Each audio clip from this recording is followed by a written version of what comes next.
Assalamualaikum warahmatullahi wabarakatuh. Saya Rizky Hidayah dan rekan saya Sylvia Astri. Kami dari Fakultas Keguruan dan Ilmu Pendidikan Prodi Pendidikan Fisika Universitas Sriwijaya tahun angkatan 2013 akan menayangkan video presentasi yang sudah kami buat untuk memenuhi mata kuliah TIK yang diampu oleh dosen kami, yaitu Bapak Apit Faturrahman, SPD MSI. Ya, selain sebagai pemenuhan tugas, media ini juga merupakan salah satu kontribusi kami dalam dunia pendidikan fisika. Ya baiklah, pada kesempatan kali ini materi yang akan kami angkat adalah dualisme gelombang partikel. Baiklah, untuk memulai mendalami dualisme gelombang partikel, ada baiknya kita melihat dulu nih, apa itu dualisme gelombang partikel. Berdasarkan pengertian dari masing-masing kata, dualisme adalah konsep filsafat yang menyatakan ada dua substansi. Yang kedua, gelombang adalah getaran yang merambat. Dan pengertian yang terakhir adalah partikel adalah sebuah satuan dasar dari benda atau energi. Nah, dari sini kan kita bisa membuat hipotesis. Bermacam hipotesis mengenai dualisme gelombang partikel tersebut. Lalu pertanyaan kita, apakah itu dualisme gelombang partikel? Baiklah, akan saya lanjutkan apa saja sih yang akan kita pelajari. Hal-hal yang akan kita pelajari terbagi menjadi 3 kelompok. Yang pertama, radiasi benda hitam. Yang kedua, efek fotolistrik. Yang ketiga, teori de Broglie. Ya, radiasi benda hitam terbagi lagi menjadi 4. Yang pertama, hukum Stefan Boltzmann, hukum pergeseran Wien, hukum teori Rayleigh dan Jeans, dan yang terakhir teori Planck. Sementara itu, efek fotolistrik terdiri dari efek Compton, dan yang terakhir teori de Broglie yang menjelaskan tentang panjang gelombang de Broglie. Baiklah, saudari Sylvia Astri akan menjelaskan mengenai hukum Stefan Boltzmann untuk penjelasan yang pertama. Baiklah, penjelasan tentang radiasi benda hitam. Yang pertama, radiasi menurut Stefan Boltzmann. Radiasi energi dari sebuah benda tergantung pada jenis, ukuran, dan suhu. Stefan dan Boltzmann menemukan bahwa laju energi radiasi dari benda sebanding dengan luas permukaan benda dan pangkat 4 dari temperatur mutlaknya. Secara matematis dapat kita penuhi dalam persamaan P sama dengan delta Q per delta T. Dalam hal ini E tau A dikali T pangkat 4. Ya, keterangannya yaitu P adalah laju energi, E adalah emitivitas, tau adalah konstanta Boltzmann, T adalah suhu mutlak benda, dan A adalah luas penampang.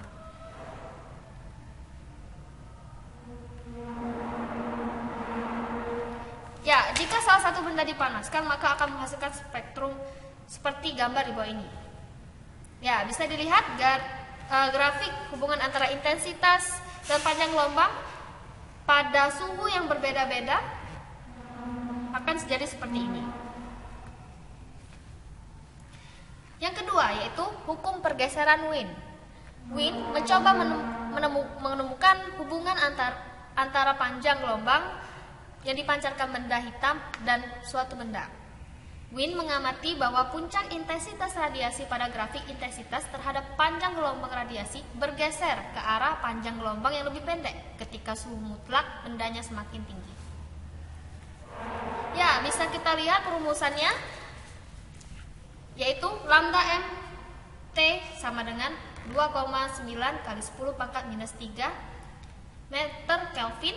Ya, bisa kita lihat rumusan empirisnya, yaitu intensitasnya adalah C per 4 1 per lambda pangkat 5 E pangkat C per lambda T dikurang 1. Bisa dilihat grafiknya? Ya, seperti ini. Di T yang berbeda-beda intensitas terhadap panjang gelombang. Ya, yang ketiga yaitu formula Rayleigh-Jeans.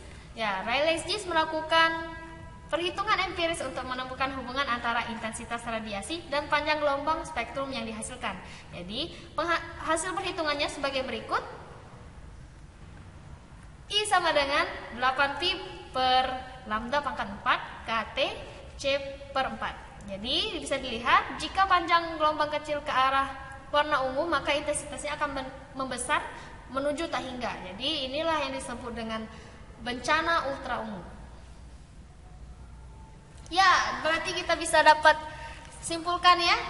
Jadi Wayne maupun Rayleigh Jeans memperoleh hasil yang tidak sesuai dengan percobaan. Jadi mereka gagal karena masih menggunakan teori klasik bahwa energi radiasi yang dipancarkan bersifat kontinu.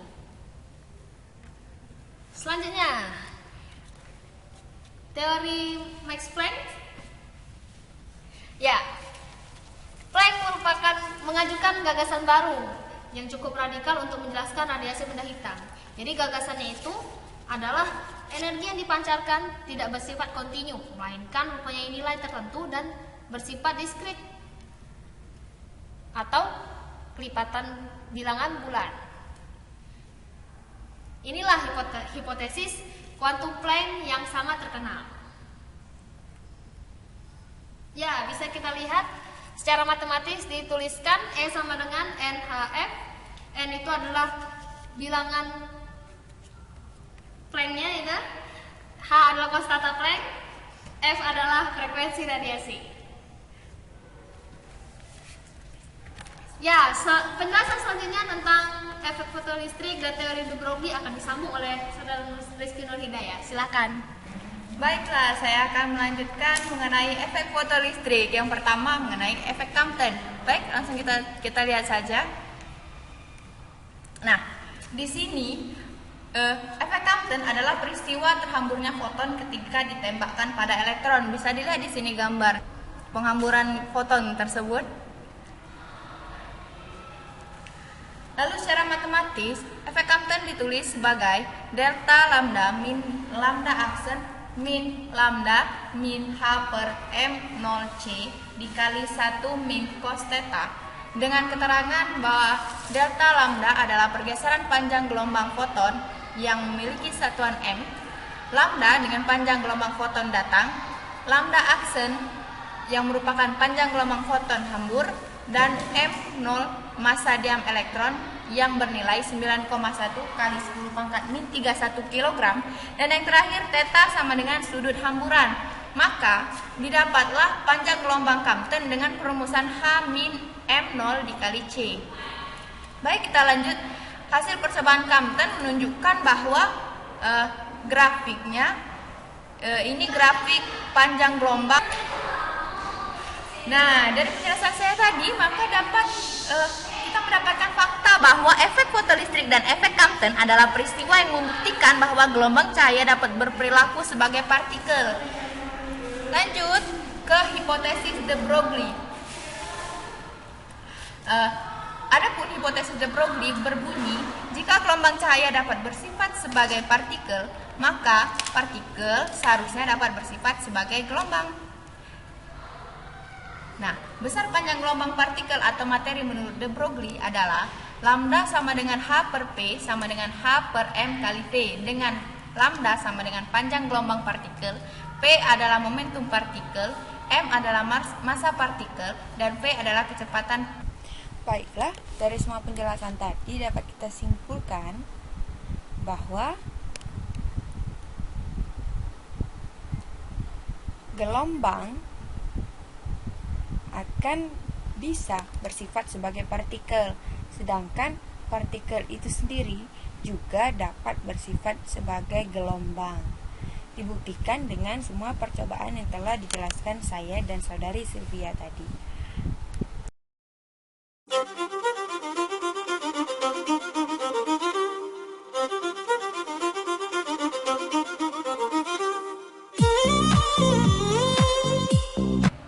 Kita akan lihat video mengenai radiasi benda hitam.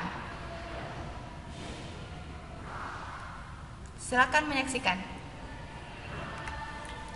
Here's a red clay pot. It gets the red color from reflecting some of the room light. Nah, Here's a red video clay ini pot. menjelaskan It tentang gets the red bagaimana color from radiasi reflecting benda hitam some of itu the room bekerja light. pada suatu benda dan Light spektrum is warna. electromagnetic radiation that your eyes can detect. Called the whole range radiation. there's a much larger range of electromagnetic radiation that your eyes can't detect. Physicists call the whole range radiation, and the word light is usually reserved for the small part of the range that you can see with your eyes. Under ordinary conditions, the color of an object is partly determined by the material it is made of. Another type of clay may look blue or yellow. We are so used to this situation that we say that the clay itself is red. And what we mean is that the clay preferentially reflects red light when exposed to white light. If you change the color of the room light, then the observed light from the object also changes. Thus, the white fabric under this pot looks red when a red laser is shined on it. Another common experience is the light from an enclosed space. While enclosed in space, by placing a clay saucer on the pot. Now we presume that the space inside the pot is dark. We can verify that presumption by looking in a little hole through the walls. There happens to be one in this clay pot. Then you see that the inside is black. It will be black whether you start with red clay, green clay, or blue clay. It's a reproducible phenomenon that doesn't depend on the material or the room light. So far your reaction should be boredom. Now in the early 1800s, the Industrial Revolution was starting, and the steam engine was extremely important. Many laboratories were working on ways to make steam engines more efficient, and that meant they had ovens where they could raise temperature in a controlled manner. As they raised the temperature of enclosed spaces to about 2200 degrees, the reddish glow began to emerge. I can simulate that with video effects. They tried various types of containers and found that the color of the glow was the same no matter what the container was made of. Red clay, blue clay, yellow clay, all glow the same. They tried various sizes of containers and found the glow doesn't change with the size or shape of the enclosed space. A small bean-sized space will glow the same as a basketball-sized space. The color profile of the glow only depends on the temperature of the container walls. At 2200 degrees it is red, and by 3000 degrees it's almost white. Now your reaction should be one step above boredom. Here's the phenomenon that doesn't change under a wide variety of conditions and can be reproduced in any laboratory. This sort of thing allows science to progress. Even though the enclosed containers glow red through blue, the name blackbody radiation stuck. At room temperature, the radiation is mostly at infrared frequencies, which humans can't see. We call it black. Normally, we don't see objects at 2000 degrees. Nah, setelah melihat black body radiation atau radiasi benda hitam, kita akan melihat kembali video mengenai efek fotolistrik.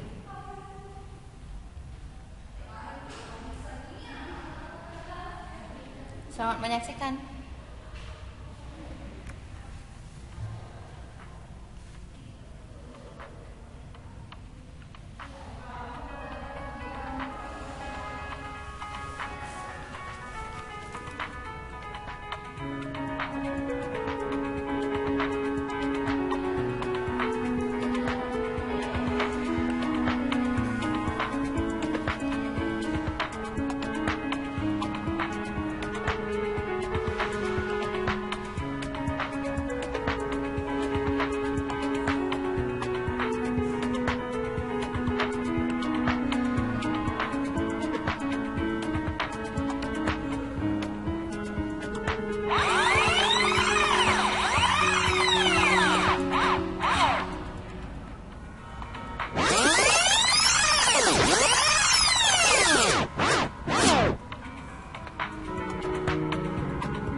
inilah paparan kami mengenai dualisme gelombang partikel.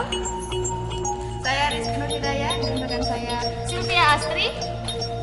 Terima kasih atas perhatiannya dan terima kasih atas bimbingannya Bapak Afif Fatur Rahman, SPD MSI.